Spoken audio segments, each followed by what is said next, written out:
નમસ્કાર દર્શક મિત્રો, હું સોનલ ત્રિવેદી. સંપૂર્ણ ન્યૂઝમાં આપનું સ્વાગત છે. જોઈએ આજના મુખ્ય સમાચાર. તીવ્ર ગરમી વચ્ચે શાળાઓમાં નવા સત્રનો થયો પ્રારંભ. 1 મહિનાથી સુમસામ ભાસતી શાળાઓમાં બાળકોનો ધમધમાટ.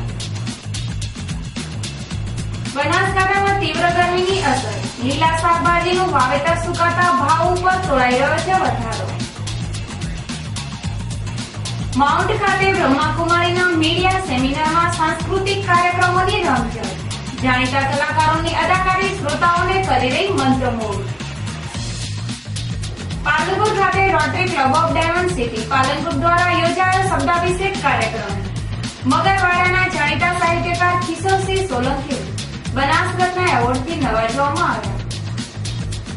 સંપૂર્ણ ન્યૂઝ આપણી આંગળીના ઠેરવે. ઇન્ટરનેટ ઉપર સંપૂર્ણ ન્યૂઝ જોવા લોગિન કરો www.youtube.com/સંપૂર્ણ-ન્યૂઝ. જોઈએ સમાચારો વિગતવાર. ઉનાળુ વેકેશનને લઈને છેલ્લા 1 માસથી સુમસામ ભાસતી બનાસકાંઠા જિલ્લાની સ્કૂલો આજે વેકેશન પૂર્ણ થતા જ બાળકોની ગુંજારથી ગુંજી ઉઠી હતી. આજે રાજ્યની પ્રાથમિક શાળાઓમાં શૈક્ષણિક ક્ષેત્રનો પ્રારંભ થયો છે. સરકારના શિક્ષણ વિભાગ દ્વારા ચાલુ વર્ષે 1 માસનું ઉનાળુ વેકેશન પાડવામાં આવ્યું હતું. જે વેકેશન આજે પૂર્ણ થતા જ શાળાઓમાં નવા શિક્ષણ સત્રનો પ્રારંભ થયો છે. કે ઉનાળાની કાળઝાળ ગરમીમાં શાળાઓનો પ્રારંભ થતા બાળકોના આરોગ્યને લઈને વાલીઓને ચિંતા છે. જેમાં વાલીઓ વેકેશન લંબાવવાની માંગ કરી રહ્યા છે. જો કે રાજ્યના શિક્ષણ વિભાગે શાળા પ્રવેશોત્સવની તમામ તૈયારીઓ કરી દીધી હોય આજથી જ શાળાઓનો પ્રારંભ કર્યો છે. જેમાં શાળાના દ્વાર ખુલતા જ અદમ્ય ઉત્સાહ સાથે ભૂલકાઓ શાળામાં દોડી આવ્યા હતા. જેને લઈને 1 માસથી સુમસામ ભાસતી શાળાઓ ફરી આજથી બાળકોની કિકિયારીઓથી ગુંજી ઉઠી છે. આમ હાલની ઉનાળાની કાળઝાળ ગરમીમાં શાળાઓમાં નવા સત્રનો પ્રારંભ થતા વાલીઓમાં ચિંતા છે, તો બીજી બાજુ શિક્ષણ વિભાગ શાળા પ્રવેશોત્સવને લઈને તડામાર તૈયારીઓમાં જોતરાયું છે.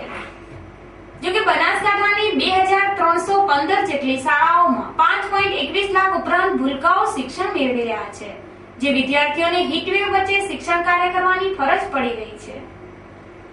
શાળા કોલેજોમાં અભ્યાસ કરતા વિદ્યાર્થીઓને પ્રોત્સાહિત કરવા માટે પાલનપુર માળી સમાજ દ્વારા દર વર્ષે સમાજના બાળકોને શિક્ષણ કીટનું વિતરણ કરવામાં આવે છે. બાળકોને માળી સમાજ દ્વારા ધોરણ 1 થી 12 સુધી અભ્યાસ કરતા બાળકોને નોટબુક, ચોપડા, દફતર સહિત શિક્ષણને લગતી સામગ્રીનું નિઃશુલ્ક વિતરણ કરવામાં આવે છે. જેમાં આ વર્ષે આજથી શાળાઓ ખુલતી હોય પાલનપુર ખાતે આવેલી માળી સમાજની વાડી ખાતે બાળકોને શિક્ષણ કીટ વિતરણ કરવાનો સમારોહ યોજવામાં આવ્યો હતો. પાલનપુર માળી સમાજના પ્રમુખ જયંતિભાઈ પઢિયારના અધ્યક્ષસ્થાને યોજાયેલા આ સમારોહમાં પાલનપુર નગરપાલિકાના પ્રમુખ હસમુખભાઈ પઢિયાર, સંપૂર્ણ ન્યૂઝના એમડી રશ્મિકાંત મંડોરા, નરેશભાઈ માળી, બકુલભાઈ પઢિયાર સહિત સમાજના આગેવાનો અને વિદ્યાર્થીઓ વિશાળ સંખ્યામાં ઉપસ્થિત રહ્યા હતા. આ પ્રસંગે સમાજના આગેવાનોએ સમાજમાં શિક્ષણનો વ્યાપ વધારવા દરેક વાલીને પોતાના બાળકોને ઉચ્ચ શિક્ષણ અપાવવા અનુરોધ કર્યો હતો. જ્યારે માળી સમાજના દાતાઓના સહયોગથી ઉપસ્થિત આગેવાનોના વરદ હસ્તે સમાજના ધોરણ 1 થી 12 માં અભ્યાસ કરતા વિદ્યાર્થીઓને નોટબુક, ચોપડા અને સ્કૂલ બેગનું વિતરણ કરવામાં આવ્યું હતું. બાળકો જે 10મું અને 12મું ધોરણ પાસ કરી ચૂક્યા હોય એ લોકોને આગળ ભવિષ્યમાં કઈ લાઈન જવી, કઈ લાઈન પકડવી, અત્યારે સરકાર એ પ્રેક્ટિકલ નોલેજ ઉપર વધારે ધ્યાન આપે છે. જેવી રીતે આઈટીઆઈ કોર્સો છે, કોઈ જગ્યાએ આઈટીઆઈની અંદર એટલા બધા કોર્સો ચાલે છે કે 10મા પછી તમે ડાયરેક્ટ જઈ શકો, તમારે ત્યાં આગળ બીજું કંઈ ભણ્યા કરતાં પણ વધારે તમને જોબની તક મળી શકે છે. બરાબર? તો એની માટે 10મું અને 12મું કોલેજ ન કરવી હોય, કોઈ છોકરાઓ ન કરવાની હોય તો પણ તમે તમારી લાઈન અલગથી તમે લઈ શકો છો. આ બુકની અંદર તમને કઈ જગ્યાએ ક્યાં આગળ એડમિશન મળશે, કયા કયા કોર્સો ચાલે છે એની તમામ વિગતો આપવામાં આવેલી છે. આ બુક ગુજરાત સરકાર બહાર પાડે દર વખતે, અને એની અંદર જેટલા પણ ઇન્સ્ટિટ્યૂટ છે એ બધાની. જ્યારે આ સમારોહમાં સંપૂર્ણ ન્યૂઝના એમડી દ્વારા સમાજના વિદ્યાર્થીઓને અભ્યાસ બાદ રોજગારી મેળવવા યોગ્ય દિશા મળી રહે તે માટે ગુજરાત સરકારના રોજગાર વિભાગ દ્વારા બહાર પાડવામાં આવેલ કારકિર્દી માર્ગદર્શન પુસ્તકનું વિતરણ કરવામાં આવ્યું હતું. આમ માળી સમાજના બાળકોમાં શિક્ષણ પ્રત્યે રુચિ વધે તે માટે માળી સમાજ દ્વારા સમાજના બાળકોને શિક્ષણ કીટ આપીને પ્રોત્સાહિત કરવામાં આવ્યા હતા. પાલનપુર માળી સમાજ તરફથી દર વર્ષે અમારા અંબિકાવાડી ખાતે 1 થી 12 ધોરણની અંદર તેમજ જે કોલેજમાં વિદ્યાર્થીઓ અભ્યાસ કરી રહ્યા છે તો એમના માટે પ્રોત્સાહન કરવા માટે દર વર્ષે સમાજ તરફથી એજ્યુકેશન માટેની કીટ આપવામાં આવે છે અને એના લીધે જે બાળકો સમાજના બાળકો એ પ્રોત્સાહિત થાય અને ઉત્તરોત્તર પ્રગતિ કરે એના માટે અમે દર વર્ષે આયોજન કરીએ છીએ. અમે સમાજ તરફથી બી અપેક્ષા રાખીએ અને દાતાઓના જે આભાર અને દાતાઓના જે સહયોગથી અમને જે સહકાર મળે છે તો એના લીધે અમે દર વર્ષે આ જ પ્રવૃત્તિ વધુ સારી રીતે કરી શકીએ અને સમાજના બાળકો વધુ આગળ આવી શકે એ માટે અથાગ પ્રયત્નો કરી રહ્યા છીએ.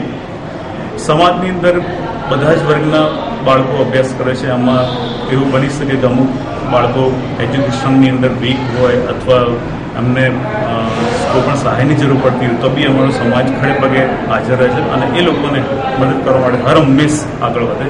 એમાં દાતાઓનો ખૂબ ખૂબ આભાર કે અમને જે અમને સમાજને બાળકોને પ્રોત્સાહિત કરવા માટે જે મદદ કરી એ બદલ આભાર. પાલનપુરના પ્રવેશદ્વાર સમા એરોમા સર્કલથી ગુરુ નાનક ચોક સુધીનો માર્ગ શહેરને જોડતો એકમાત્ર મુખ્ય માર્ગ હોય. આ માર્ગ ઉપર દિવસ દરમિયાન અનેકવાર ટ્રાફિક જામ અને ચક્કાજામ સર્જાય છે, જેમાં વાહન ચાલકો અને મુસાફરોને ભારે મુશ્કેલીઓ ભોગવવી પડે છે.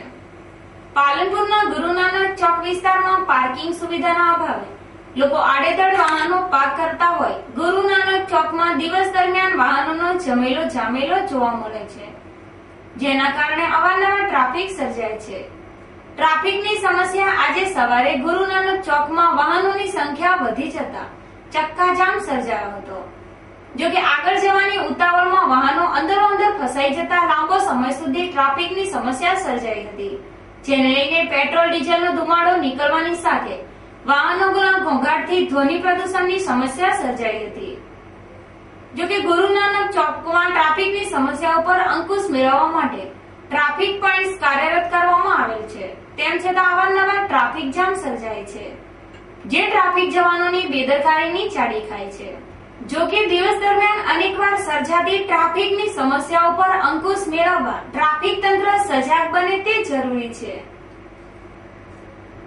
બનાસકાંઠા જિલ્લામાં છેલ્લા કેટલાક દિવસોથી પડી રહેલ તીવ્ર ગરમીના કારણે જનજીવન સાથે લીલા શાકભાજી પર પણ વિપરીત અસર થઈ રહી છે. બનાસકાંઠા જિલ્લામાં અસહ્ય ગરમીના કારણે ખેતરોમાં શાકભાજીનો પાક સુકાવા લાગ્યો છે. એવું જાણવા મળ્યું છે માર્કેટમાં શાકભાજી ઓછી આવતા ભાવમાં વધારો થઈ રહ્યો છે. ખેતરોમાં ઉગેલા શાકભાજીને પૂરતું પાણી આપવા છતાં સૂર્યના તેજ કિરણોથી પાક સુકાઈ રહ્યો છે. શાકભાજીનું વાવેતર કરનાર ખેડૂતોના જણાવ્યા અનુસાર ગરમીના કારણે ધાર્યા કરતા ઉપજ ઓછી થવા પામી છે.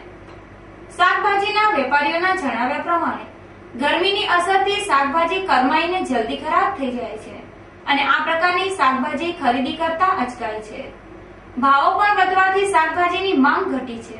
શાકભાજીમાં સરેરાશ 5 થી 10% ભાવ વધારો થતા ગૃહિણીઓ પણ પરેશાન છે. ટૂંક સમયમાં વરસાદ નહીં થાય કે ગરમી ઓછી નહીં થાય તો હજુ પણ શાકભાજીના ભાવમાં વધારો થવાની સંભાવનાઓ છે. સમયસર વરસાદ થશે તો શાકભાજીના ભાવમાં ઘટાડો થવાનું અનુમાન કેટલાક જાણકારો દ્વારા વ્યક્ત કરાયું છે. તેમજ નવી શાકભાજી પણ માર્કેટ યાર્ડમાં આવી શકે છે.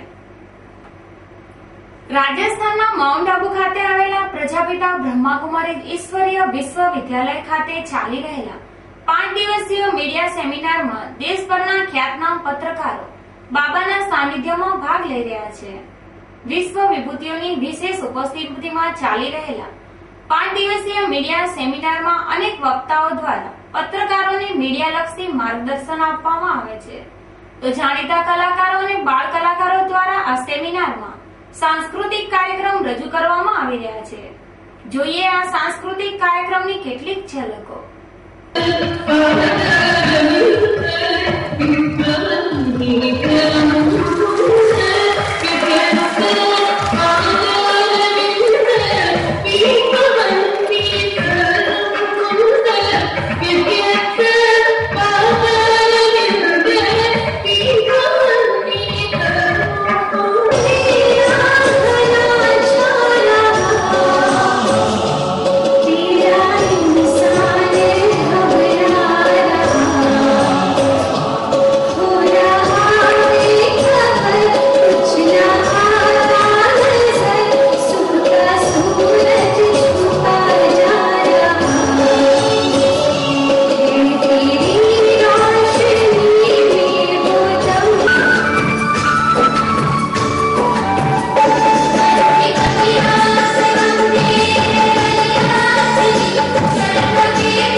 ગુંદરી પાથાવાડા હાઈવે પર રાજસ્થાનના પેટ્રોલ પંપના 2 કર્મીને ટક્કર મારી ₹49 લાખના લૂંટ કેસ પ્રકરણમાં પોલીસે ઝડપેલા 4 આરોપીને રવિવારે ધાનેરા કોર્ટમાં રજૂ કરાતા કોર્ટે 4 આરોપીઓના 7 દિવસના રિમાન્ડ મંજૂર કર્યા હતા. આ સાથે પોલીસે આ ગુનામાં ધાડ તથા ગુનાહિત કાવતરાની કલમોને ઉમેરો કરી બાકીના શખ્સોને પકડવા ચક્રો ગતિમાન કર્યા હતા. ગુંદરી પાથાવાડા હાઈવે પર રાજસ્થાનના પેટ્રોલ પંપના 2 કર્મીઓને સફેદ કલરની કારે પાથાવાડા કેન્કમાં ₹49 લાખ ભરવા તથા ટક્કર મારી રોકડ રકમની લૂંટ કરી ફરાર થઈ જતા બનાસકાંઠા પોલીસે ગણતરીના કલાકોમાં જ લૂંટનો ભેદ ઉકેલી 4 શખ્સોને જુદી જુદી જગ્યાએથી ઝડપી લઈ પાથાવાડા પોલીસને હવાલે કરાયા હતા. દરમિયાન પાથાવાડા પીએસઆઈ બીએલ વડુકરે 4 શખ્સને રવિવારે ધાનેરા કોર્ટમાં રજૂ કરી વધુ તપાસ અર્થે ન્યાયાધીશ સમક્ષ રજૂઆત કરતા કોર્ટે રાજસ્થાન મંડારના કિશન ગણેશરામ નાઈક, ખિમતના નવીન ઉર્ફે ઓમપ્રકાશ માળીના તારીખ 14 જૂન એમ 7 દિવસના રિમાન્ડ મંજૂર કર્યા હતા. બીજી તરફ લૂંટ કેસમાં 1 થી વધુ માણસો હોવાથી ધાડ તથા ગુનાહિત કાવતરું રચવાની કલમનો ઉમેરો કરી ફરાર શખ્સોને ઝડપી પાડવા ચક્રો ગતિમાન કર્યા હતા. પાલનપુર તાલુકાના ધાણધા ગામે બાઇક ઉભું રાખવાના મામલે સરપંચ પુત્ર ઉપર હુમલો કરવામાં આવતા મામલો પોલીસ થાણે પહોંચ્યો છે, જેમાં ગામના જ 5 શખ્સો વિરુદ્ધ ફરિયાદ નોંધાઈ છે. ધાણધા ગામના મહિલા સરપંચનો પુત્ર રાકેશકુમાર ધનજીભાઈ વારેચાને બાઇક ઉભું રાખવાના મામલે ગામના જ અશ્વિનકુમાર બાબુભાઈ ચૌધરી, રાજેશકુમાર બાબુભાઈ ચૌધરી, હરિભાઈ ગણેશભાઈ કોરાટ અને ભરતભાઈ પરથીભાઈ સેદલિયાએ શનિવારની સાંજે જાતિ અપમાનિત કરી ગળદાપાટુનો માર મારી જાનથી મારી નાખવાની ધમકી આપી હતી. આ મામલે રાકેશ વારેચાએ પાલનપુર તાલુકા મથકે ગામના 5 શખ્સો વિરુદ્ધ એટ્રોસિટી એક્ટ મુજબ ફરિયાદ નોંધાવી છે, જેને લઈને ડીવાયએસપી SM પરમારે આ બનાવની તપાસ હાથ ધરી છે. પાલનપુરના કાનુભાઈ મહેતા હોલ ખાતે rotary club of Palanpur diamond city દ્વારા શબ્દાભિષેક કાર્યક્રમ યોજાયો હતો, જેમાં બનાસકાંઠાના ગઝલકારો અને સાહિત્યકારોનું વિશેષ બહુમાન કરવામાં આવ્યું હતું. ગુજરાતના પૂર્વ મુખ્યમંત્રી શંકરસિંહ વાઘેલાના અધ્યક્ષસ્થાને યોજાયેલા રોટરી ક્લબના સાહિત્યલક્ષી શબ્દાભિષેક કાર્યક્રમમાં મગરવાડાના જાણીતા સાહિત્યકાર કિશોરસિંહ સોલંકીને બનાસ રત્ન એવોર્ડ આપી તેમને નવાજવામાં આવ્યા હતા. બનાસની ભૂમિ સાહિત્યકારો અને ગઝલકારોની ભૂમિ ગણાય છે. અહીંના અનેક કવિઓએ બનાસનું નામ દેશ કક્ષાએ રોશન કર્યું છે. ત્યારે આવા ગૌરવશાળી કવિઓ અને સાહિત્યકારોને પ્રોત્સાહિત કરવા માટે પાલનપુર ખાતે rotary club of diamond city દ્વારા શબ્દાભિષેક કાર્યક્રમ યોજવામાં આવ્યો હતો, જેમાં રોટરી ક્લબના હોદ્દેદારોના વરદ હસ્તે જિલ્લાના સાહિત્યકારોનું બહુમાન કરવામાં આવ્યું હતું. સાહિત્યકાર કવિ ભણેલા ગણેલા ડિગ્રી વાળા હોય એ જ બને એવું નથી હોતું. કબીરનો દાખલો અને બીજા અનેક એવા બધા મોટા માણસો જે કહી શકાય કોઈ ડિગ્રી લઈને મોટા થયા હોય એવું નથી. કિશોરસિંહભાઈને નાનપણથી જે કંઈ આ અસર થઈ છે એમાં કોઈ એક એમના ગુરુજી જે વખતના કારણભૂત હોઈ શકે, પણ માણસે લખવાની બાબતમાં કોઈ દિવસ આળસ, પરિવારના પ્રેમની બાબતમાં કોઈ દિવસ કરકસર કે ગરીબ વિદ્યાર્થીઓને ફી આપવાની હોય એને તકલીફ હોય તો એક માયાળુ માનવી તરીકે પણ ખૂબ સારી રીતે આવા અનેક પાસાઓ, કોઈ એક પાસું લેવાય જેના પાસામાં ઘણા લોકોને ડોક્ટરેટ ડિગ્રી મળી શકે એવી એક માણસે એમને વિષય બનાવીને ડોક્ટરેટ ડિગ્રી પણ હમણાં લીધી છે. હું એને પણ અભિનંદન આપું છું કે કિશોરસિંહભાઈ એ ડોક્ટરેટ ડિગ્રીના એક વિષય પણ સબ્જેક્ટ એ એમની એક વિશેષ લાયકાત કહી શકાય. જ્યારે સાહિત્યની દુનિયામાં આગવું સ્થાન ધરાવતા મગરવાડાના સાહિત્યકાર કિશોરસિંહ સોલંકીને બનાસ રત્ન એવોર્ડ આપી તેમનું સન્માન કરવામાં આવ્યું હતું. ફરી એક નજર આજના મુખ્ય સમાચાર પર. તીવ્ર ગરમી વચ્ચે શાળાઓમાં નવા સત્રનો થયો પ્રારંભ. 1 મહિનાથી સુમસામ વાસતી શાળાઓમાં બાળકોનો ધમધમાટ. બનાસકાંઠામાં તીવ્ર ગરમીની અસર. લીલા શાકભાજીનું વાવેતર સુકાતા ભાવ ઉપર તોળાઈ રહ્યો છે વધારો. માઉન્ટ ખાતે બ્રહ્માકુમારીના મીડિયા સેમિનારમાં સાંસ્કૃતિક કાર્યક્રમોની રમઝટ. જાણીતા કલાકારોની અદાકારી શ્રોતાઓને કરી રહી મંત્રમુગ્ધ. પાલનપુર ખાતે rotary club of diamond city Palanpur દ્વારા યોજાયેલ શબ્દાભિષેક કાર્યક્રમ મગરવાડાના જાણીતા સાહિત્યકાર કિશોરસિંહ સોલંકી બનાસરત્ના એવોર્ડથી નવાજવામાં આવ્યા. આ હતા અત્યાર સુધીના સમાચાર. વધુ સમાચાર સાથે ફરી મળીશું. નમસ્કાર.